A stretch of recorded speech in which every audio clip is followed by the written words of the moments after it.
Good evening, ladies and gentlemen. Let me first welcome you to Churchtown Community Centre here, which was opened as a primary school back in 1845. That is 180 years ago. 102 years later, in 1947, the community opened a new school in Ballyadam, which has been further expanded in recent years. We are now seated in what was the play yard of the original school. The original Churchtown National School was built with windmill stone. Boys were taught on the ground floor and girls on the upper floor. Let me move on to our book launch. The passage is a book about Gerry Murphy's family history and a memoir of his youth, from his birth in 1954 until April 1973, at which time he left Churchtown to pursue a career in banking and finance.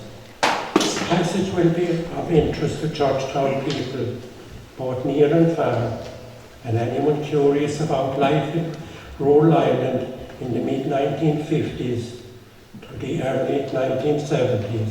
I will shortly invite Gerry's son-in-law, Owen Mc Kiernan, and husband of Niamh Murphy, to play two tunes, which he will introduce himself. Owen is now the key musician of the Murphy family circle, and I think he will have to take on the legacy of his great-grandfather-in-law, John Boss Murphy, the music collector. Niamh Agus, tá an awesome truck that showed up for this right tune ahead of the clean book truck. Thanks for that introduction, Noel, and just a little bit of pressure on me there now. But no, I'm delighted to be here, and I'm going to play a few tunes from one of Gerry's previous, the publication Gerry was heavily involved with previously, the Boss Murphy music collection. So I'm actually going to be a bit cheeky and play three tunes. I'm going to play a hornpipe and two jigs. Distracted Barney, pointing the rock a bit, and Conant Francis. And Liam, you need to stay quiet.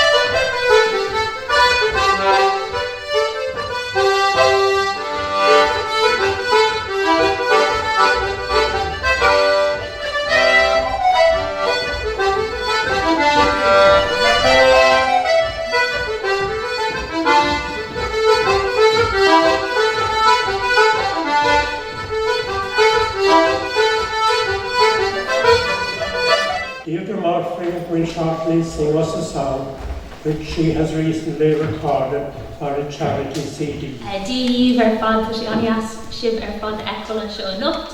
So to see you all here tonight, and as Noel mentioned, this is kind of a party piece of mine that I haven't done in a long time until Dominic's new project was back on the cards, and then Dad asked me in the summer when I was away if I'd be interested in doing it, and I was in India, and I said, I don't really know. And I said, okay, I'll do it. So this is a song called Ready for the Storm, and it's by Dougie McLean, and it's kind of one of his lesser known songs.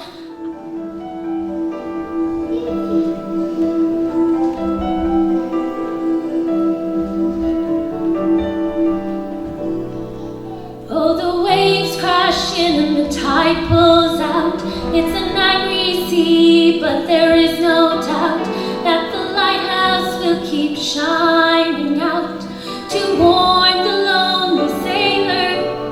And the lightning strikes and the wind cuts cold to the sailor's bones, to the sailor's soul, till there's nothing left that he can hold except the rolling ocean. And I am ready for the storm. Yes, sir, ready. I am ready for the storm. I'm ready for the storm. Denis J Hickey Hickey is a historian of note with several books to his name, including The Annals of Churchtown, published in 2005. Denis is also now a regular contributor to Ireland's Own and a busy man in his 80s. While researching for the passage, my dad and Denis were able to confirm a hunch they'd always had: they are actually related. It appears that the Hickeys of Dromina were related to the Hickeys in U2 Pothouse, who were related to Denis, and this is fully explained in the passage. Denis was reared by the O'Sullivan Booney family in Churchtown, and we remember Dinny, Hanny and Susie, who lived where Gary Martin, Danielle and their family now live. Denis attended Churchtown National School before completing his secondary education at Coláiste Crí Naofa in Buttevant. From 1953, Denis worked at a variety of jobs in London, including a number of years with London Transport, where he worked with his flatmate and childhood friend from Churchtown, Jimmy Bowe. Denis later joined the Post Office in the UK.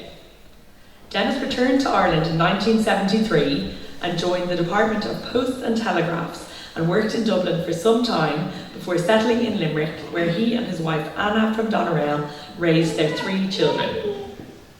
I now invite Denis to launch the passage. Over to you, Denis.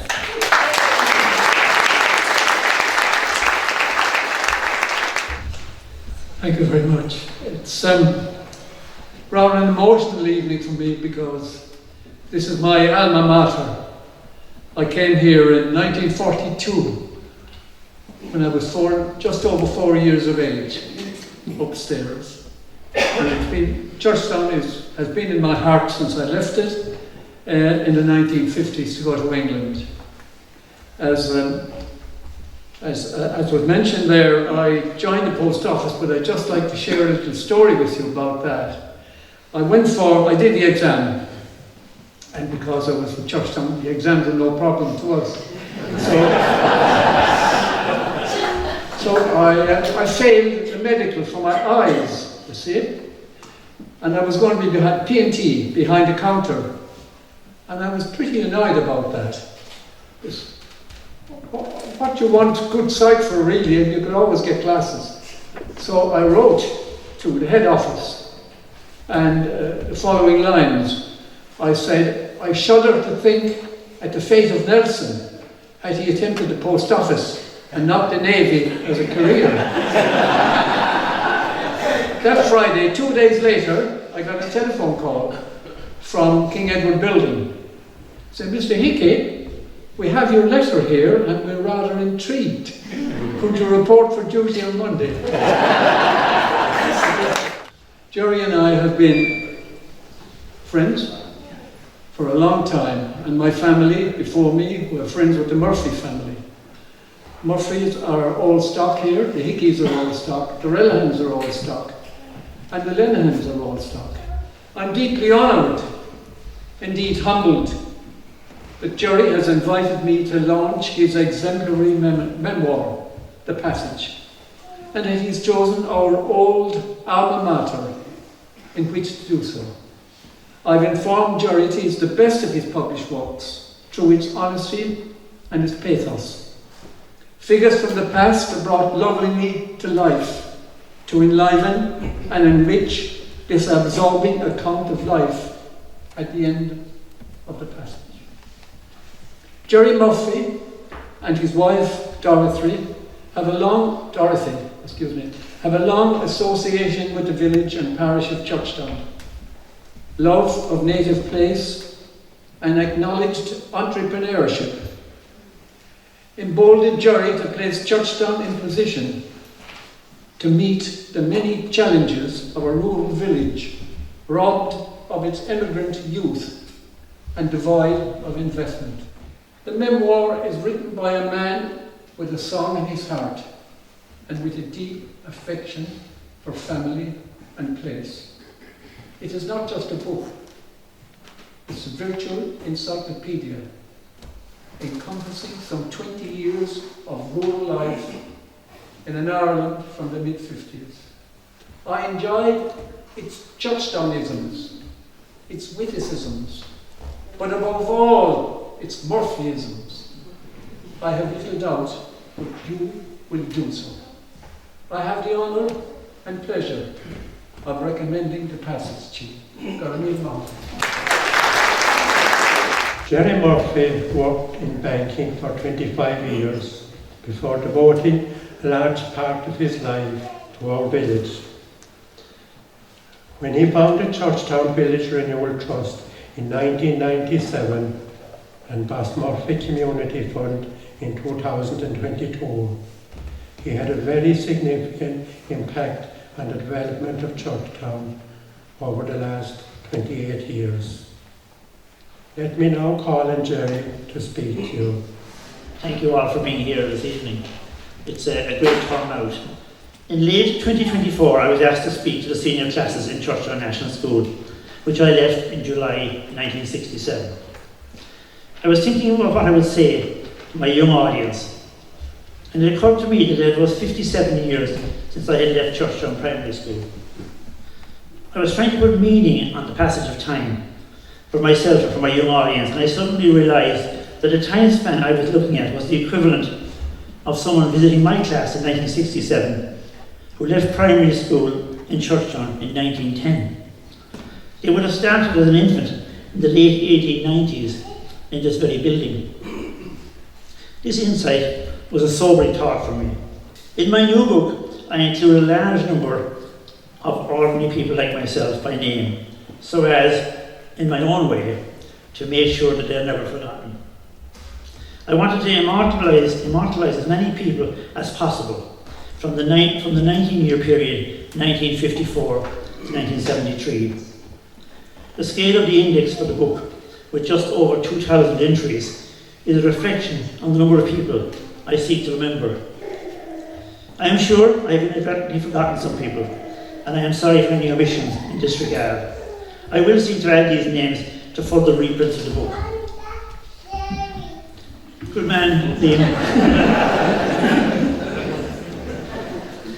I started drafting my early memoir in August 1997 on a family holiday in Malta. I tapped out the initial 18,000 words, and this text appeared in the Annals of Churchtown in 2005. 28 years after I started writing this memoir, I completed it just a few weeks ago while attending the 9 Ships 1825 bicentenary commemorations in Canada. This Canadian bicentenary event commemorated 2,024 people, mostly from North County Cork, who left from Cove in 1825 and sailed to a new life under the Peter Robinson Irish Immigration to Canada programme. The history I write about is from an era that is between 50 and 70 years ago. To put it into perspective, my book actually ends 5 years before Jack and Peggy O'Flaherty opened their shop at 20 Georgia Street in 1978. So I find it hard to believe that my book finishes 5 years before they opened their shop. I hope my book adds a little to the history of my time as a youth in Churchtown and complements the published works of others, such as Denis Hickey, Dennis Pat Costco, Maureen Buckley, and the very many locals who share their memories with Noel Linehan, as published in 2005 in the Annals of Churchtown.